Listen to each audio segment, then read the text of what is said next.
The Weigel Williamson Center is a low vision house that was created to help people with vision impairment. What we seek to do is help to get them the tools and training they need to use their remaining vision as safely and as effectively as they can.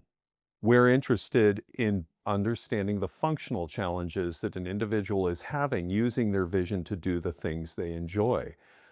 Reading and driving are the two most common reasons that people will come and see us, but you might be having trouble sewing, you might be having trouble working with your tools, you might be having difficulties paying the bills, watching television, seeing the grandkids play their sports.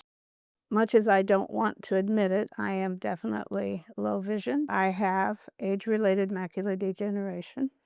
There are many things I cannot see.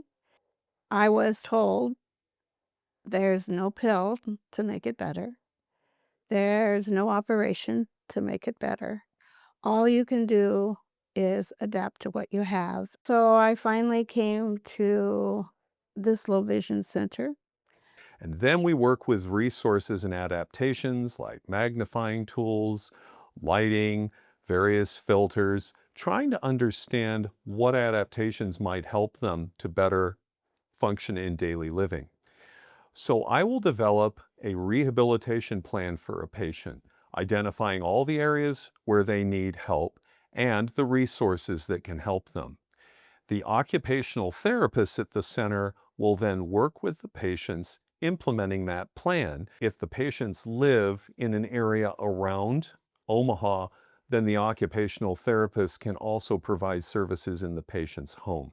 This is very helpful because there are many safety issues, lighting issues that one can evaluate in the homes and make specific recommendations for patients to then live as safely as they can. Once you go, it's marvelous because you find out there are other things that you can still do. As eye professionals, we often concentrate on the eyes. We do everything we can to get the eyes seeing as well as possible. But when there is irreversible vision loss, then there is an impairment.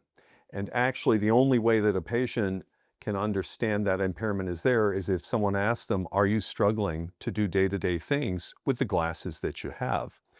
And at that point, the patient needs help for the impairment caused by the disease. And this is where we come in